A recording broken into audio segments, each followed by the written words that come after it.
이제 스크루테이프의 편지 8번째 시간으로 오늘은 이제 기복의 법칙이라는 제목으로 이 내용의 전체 내용을 한번 살펴보도록 하겠습니다.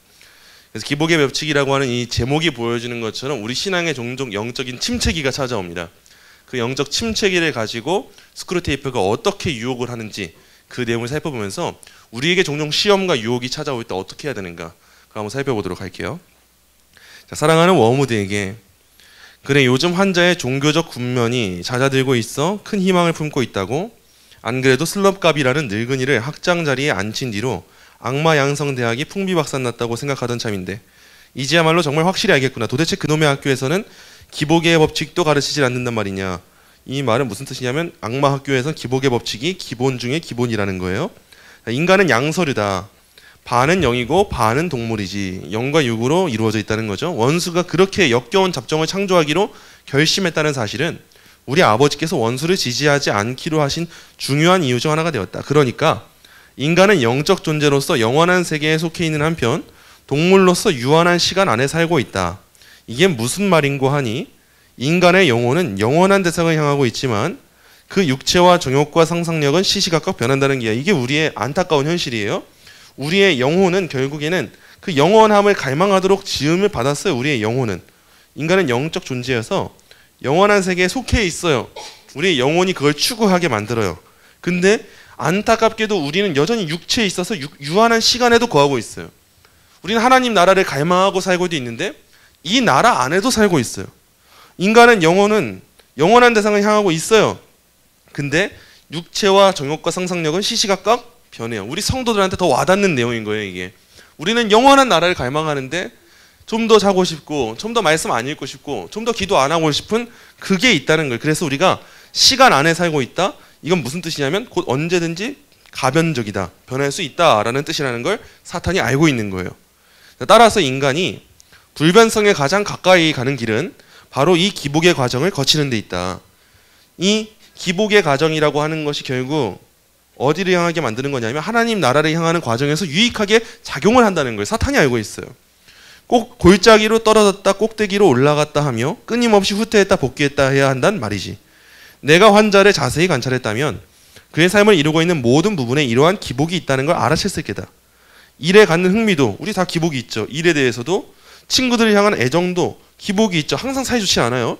몸의 욕구도 죄다 오르락 내리락 하지 않든 우린 계속 바뀌어요. 이 땅 위에 살고 있는 한 인간은 육체적으로 풍성하고 활기차며 쉽게 감동하는 시기와 무감각하고 결핍한 시기를 번갈아 겪어야 돼. 어쩔 수가 없어요. 우리가 신앙생활도 이 땅에 살고 있는 한 풍성하고 활기차며 쉽게 감동하는 시간도 있을 거예요. 오늘도 막 눈물 흘리는 분들도 있을 거예요. 근데 무조건 그러진 않아요. 시기가 있다면, 그런 시기가 있다면 무감각하고 결핍된 시기도 있어요, 우리한테. 오늘도 아무 생각 없이 이 자리에 앉아 있을 수 있고요. 오늘도 아무것도 얻는 거 없이 돌아갈 수 있어요.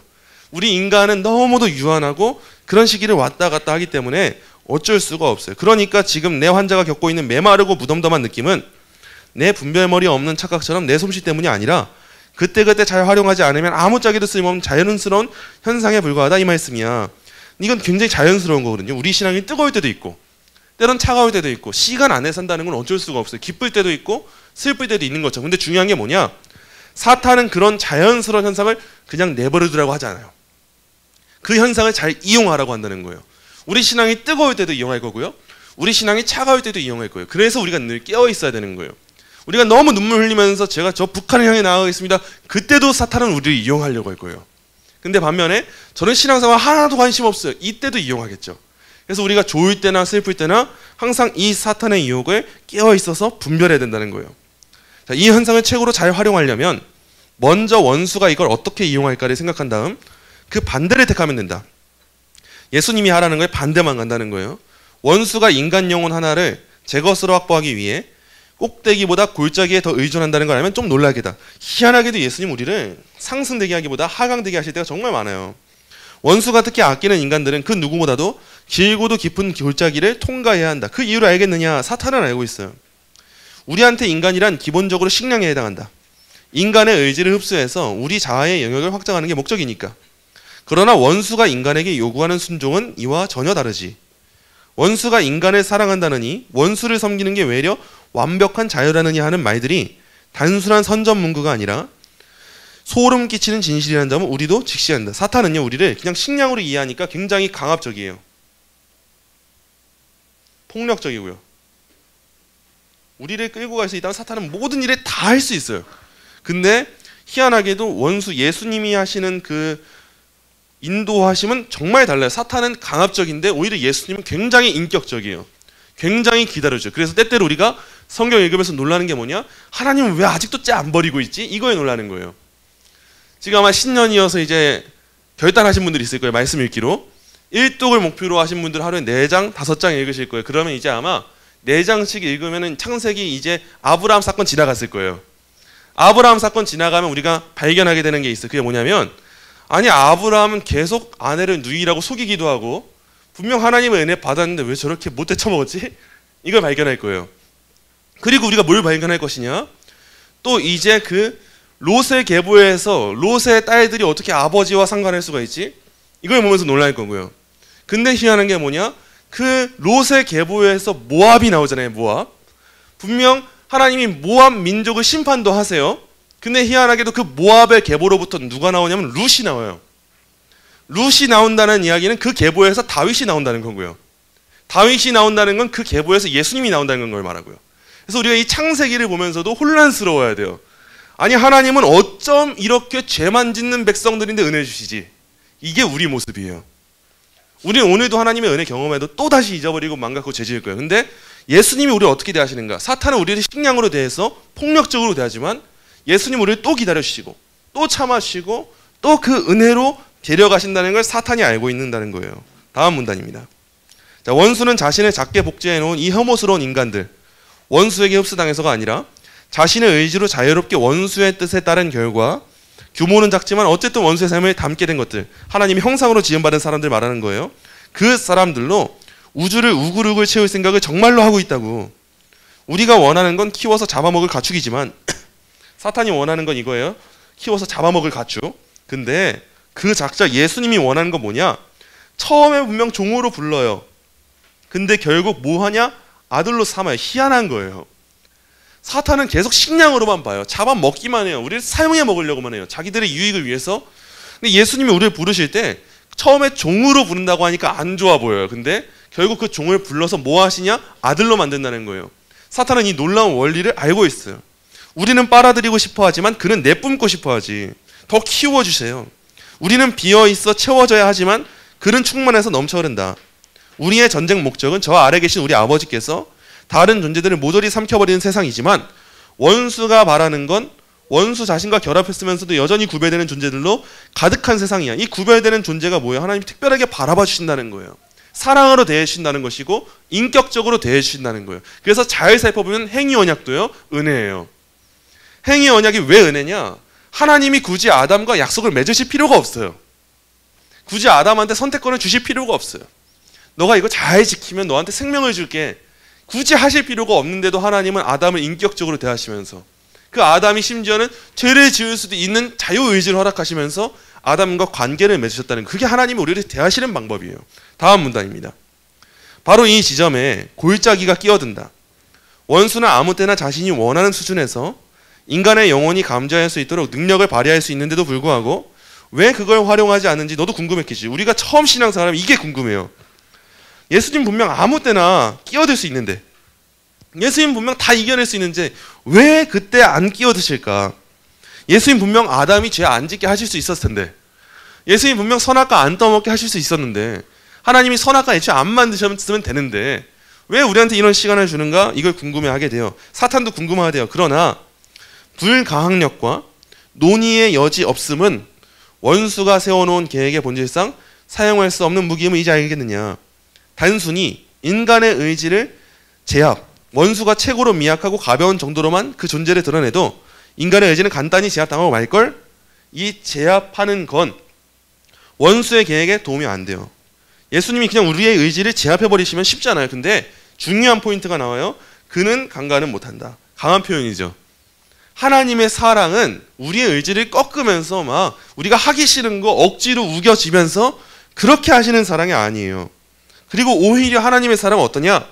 사랑을 호소한대요. 참 상황 역전이지 않아요? 하나님은 충분히 우리한테 그렇게 하셔도 상관이 없는 분이신데 하나님이 우리한테 호소하고 계신다고요.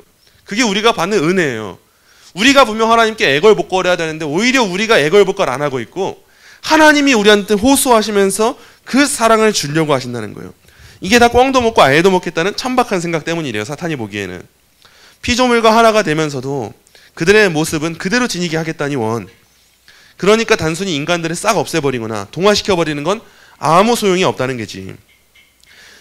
이게 참 아이러니한 거예요. 하나님은 우리를 하나가 되게 하시면서도 우리의 모습은 그대로 지니게 하신다는 거. 이게 사랑인 거예요.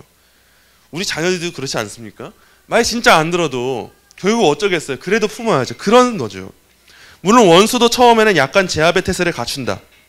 실제로는 미약하게 드러낸 것인데도 인간들에겐 굉장해 보이는 임재, 달콤한 감정이 일어나면서 유혹을 쉽게 이길 수 있는 그런 임재를 경험하게 해준단 말이지. 처음에는 그런 상태를 예수님도 허락해 주세요. 처음에는 그런 임재.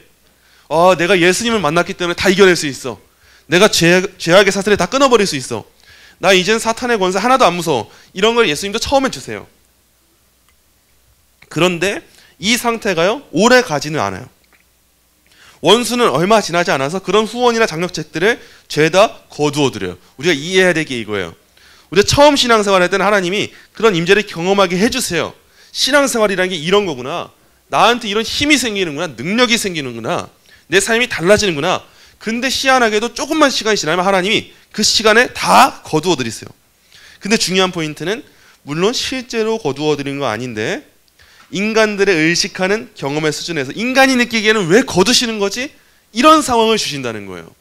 성도들한테 하나님이 왜 나한테 일하시지 않는 것 같지? 왜 내가 고통당할 때 하나님은 날 내버려 두시는 거지? 이런 시간을 처음엔 안 주지만 조금만 지나도 주신다는 거예요. 원수는 피조물들이 제 힘으로 서게 내버려 둔다. 흥미는 다 사라지고 의무만 남았을 때에도 의지의 힘으로 감당해낼 수 있게 하겠다는 속셈이지. 스스로 하게 하겠다는 거예요. 인간은 꼭대기에 있을 때보다 이렇게 골짜기에 처박혀 있을 때 오히려 그 작자가 원하는 종류의 피조물로 자라나는 게야. 그러니 이렇게 메마른 상태에서 올리는 기도야말로 원수를 가장 기쁘게 할 수밖에. 여러분 꼭 기억하세요. 우리가 고난의 상황이 닥치고 힘겨운 상황이 종종 찾아올 수밖에 없어요. 근데 그때 울부짖으면서 하는 그 기도야말로 하나님이 정말 기뻐하신다는 거예요. 그래서 우리가 고난의 때가 올 때, 그 아픔의 때가 올 때 우리는 너무 괴로운 건 어쩔 수 없을 거예요. 그러나 이 모든 시간을 통해서 하나님이 결국 영광 받으시겠구나. 하나님이 나의 이 울부짖는 기도, 신음 섞인 기도를 들으시고 나를 사용해 가시는구나. 이걸 우리가 경험해 나가야 되는 거예요. 자, 우리는 환자들의 밥상에 오를 식사거리로 생각하는 판이니 끊임없는 유혹을 통해 질질 끌고 와도 무방할 뿐만 아니라 그들의 의지를 방해하면 할수록 좋다. 하지만 원수로서는 우리가 인간을 악으로 유혹하듯이 미독으로 유혹할 수는 없는 일이지. 제 바람대로 인간 스스로 걷도록 가르치려면 붙잡고 있던 손을 놓아야지 별 수 있겠느냐. 그러다가 넘어져도 계속 걷겠다는 의지만 보이면 그 작자는 좋아라 한다고. 그러니 워무드 속지 말거라. 인간이 원수의 뜻을 따르고 싶은 갈망을 잃었더라도 그렇게 하겠다는 의도를 여전히 가지고 있다면 세상을 아무리 둘러보아도 원수의 흔적조차 찾을 수 없는 것 같고 왜 그가 자기를 버렸는지 계속 의문이 생기는데도 여전히 순종한다면 그때보다 더 우리의 대의가 위협받을 때는 없다. 사탄이 두려워하는 게 이거예요. 다 끊긴 것 같은 상황이에요. 아무리 봐도 예수님이 버린 것 같은 상황이에요. 아무리 상식적으로 이해해도 이해할 수가 없어요. 사랑하는 사람이 세상 떠나게 되거나 관계에 배신을 당하게 되거나 모든 소유를 잃게 되거나 아무리 봐도 하나님을 찬양할 수 없는 그 순간인데 그 사람의 의지가 다시 하나님을 찬양하게 되고 예배당에 나오게 되고 기도하는 자리에 임하게 될 때 그때 결국 사탄이 위협을 받게 된다는 거예요. 하나님이 우리한테 그걸 바라시는 겁니다. 기도해야 될 때가 올 때 그때 그냥 떠나가 버리는 게 아니라 어떻게 제가 기도하겠어요? 전 기도할 상황이 아니라고요. 이래도 하나님이 살아계신 게 맞습니까? 이런 것이 아니라 하나님 그래도 이 시간에 제 기도를 받으시는군요. 그래도 제가 하나님 붙잡기 원하시는군요. 그래도 제가 다시 한번 의지해 보겠습니다. 라고 할 때 사탄의 권세는 무너질 것이고 하나님의 나라가 확장되는 놀라운 일을 우리가 경험하게 되는 거예요. 자, 물론 골짜기가 우리 편을 제공해 줄 기회도 있긴 하지. 우리가 주의할 게 이거예요. 힘들 때는 사탄에게 유리한 것처럼 보이는 때가 너무 많이 와요. 다음 주에는 그런 기회들을 이용해 먹을 수 있는 힌트를 몇 가지 주도록 하마. 너를 아끼는 삼톤 스크루테이프. 오늘 내용을 통해서 우리가 정리해 볼 내용이 있어요. 첫째가 기복의 법칙과 영적 침체기의 의미예요. 이걸 우리가 한번 좀 정리해 볼 필요가 있어요. C.S. 루이스가 오늘 내용을 보시면요, 인간이 영혼과 육체를 함께 지닌 존재이기 때문에 영적인 상승과 영적인 침체기를 끊임없이 반복한다고 설명하고 있는데, 이 시기가 우리한테 크게 두 가지 의미가 있어요. 이 영적인 상승기, 하강기, 이때 두 가지 의미가 있어요. 자, 먼저 첫째는 깊어지는 신앙의 기회가 됩니다. 이럴 때 영적인 메마름의 시기, 침체기는요, 성도한테 깊어지는 신앙의 기회가 돼요. 때때로 하나님은 이 영적 침체기를 통해 가지고 우리의 의지가 더 순수하게 하나님을 선택하도록 이끄세요. 어떤 무언가가 있어서 하나님을 선택하는 게 아니라, 하나님이 잘되게 해서 선택하는 게 아니라, 하나님이 너무 풍요롭게 해서 선택하는 것이 아니라, 그런 거 아무것도 없는데도 하나님을 선택할 수 있는 기회를 주시는 거예요. 어떤 거추장스러운 거 다 없이 감정도 아니고 믿음과 의지로 하나님께 순종하는 행위, 그 행위가 영적 성숙을 낳게 된다는 걸 우리한테 보게 하시는 거예요. 우리한테 이 기회가 와야 되는 거예요. 우리가 고난이 닥쳐올 때, 영적으로 메마른 시기가 올 때, 하나님이 내 기도 안 들으시는 것 같을 때, 그때 내가 기도한다면, 내가 하나님 붙잡는다면 진짜 영적 성숙이 이루어지는 거구나, 이걸 발견해야 되는 거예요. 근데 둘째가 있어요. 이게 유혹의 통로가 될 위험성이 따릅니다. 이런 영적인 침체기는요, 사탄은 이 메마름을 통해 가지고 인간이 하나님을 떠나도록 끊임없이 부추겨요. 너 이래도 하나님 따라갈래? 하나님이 그런 분인데 어떻게 하나님을 따라갈 수 있겠어? 넌 지금 기도할 상황이 아니야. 사탄이 계속 부추기는 거예요. 그래서 너는 안 좋은 모습만 떠올라야 돼. 부정적인 생각만 가져야 돼. 하나님은 살아계시지 않는다는 생각을 가져야 돼. 하나님이 살아계신데도 이런 일을 주신다면 너는 하나님을 믿으면 안 돼. 이 생각을 사탄이 계속 부추기는 거예요. 그래서 이 침체기 우리한테 일어나는 흔한 일이 뭐냐? 대표적으로 이거예요. 기도 안 해요. 그리고 예배 참석 안 하고요, 말씀 묵상 안 하게 돼요. 이게 대표적인 침체기에 나타나는 특징이에요. 그냥 사람이 싸가지가 없어진다, 이거는 침체기가 아니어도 우린 연약해서 그럴 수 있어요. 근데 사탄이 주로 건드리는 문제가 뭐냐면 기도와 말씀과 예배예요. 어느 순간 우리가 이 날씨가 추우면 또 그래지기 쉬워요. 날씨가 추우면 몸도 안 깨워지고, 오늘 무슨 영하 15도 막 이렇게 내려가니까 얼마나 추워요. 근데 이럴 때 영적으로도 침체되어 있으면 입을 안 열게 해요. 사탄은 분명 하나님께 기도할 때인데 넌 지금 기도할 때가 아니야. 무슨 하나님께 기도야. 이 마음을 심어주고 너는 예배할 때가 아니야. 어떻게 그분을 예배할 수가 있어. 너는 말씀 읽을 때가 아니야. 그 말씀에 무슨 힘이 있어. 이런 생각을 부추기면서 우리를 넘어지게 한다는 거예요. 자, 여러분 이제 한번 생각해 보는 거예요. 우리는 이 침체기가 나한테 다가올 때 어떻게 이해할 것인가 한번 생각해 보세요. 신앙의 메마른 시기는 분명 찾아와요. 저도 찾아와요. 우리가 늘상 신앙이 막 기쁘고 신나고 그럴 수는 없어요. 근데 그 시기를 겪는 두 가지의 길이 있을 때 우리는 어떤 길을 가겠는가? 영적 성숙을 낳는 그 길을 가겠는가? 유혹의 통로에 빠지게 되겠는가? 이걸 생각해 보시고요. 그리고 우리가 공동체잖아요, 결국에. 그렇다면 공동체로서 우리가 그 영적인 침체기에 놓여있는 성도들을 마주하게 될 때 어떻게 이겨낼 것인가? 어떻게 함께 갈 것인가? 우리가 말로만 동역자라고 하면 안 돼요. 진짜 동역자가 되어야 돼요. 함께 일하는 사람이 되어야 돼요. 그렇다면은 영적으로 침체된 내 지체를 바라보았을 때, 아, 내가 같이 기도하자고 말이라도 해봐야겠다. 내가 기도하고 있다고 말을 해야겠다. 우리 같이 예배 가자고 말해야겠다. 말씀 한번 같이 읽어보자고 해야겠다. 이런 의지의 결단이 어떻게 있을까? 여러분 스스로 한번 정리해 보세요. 둘째입니다. 둘째, 오늘 발견하게 된 주제가 이거예요. 자유의지와 강압 없는 하나님의 사랑이에요. 스크루테이프가 이렇게 말하잖아요. 원수는 강간은 못한다. 사랑을 호소할 뿐이야. 하나님은요, 인간이 억압받거나 강압당해서 순종하는 것이 아니라 자유의지를 통해서 스스로 하나님께 순종하는 자녀가 되기를 바라세요. 근데 이 자유라는 것이 참 무서워요. 자유라고 하는 것은 양날의 검과 같아요.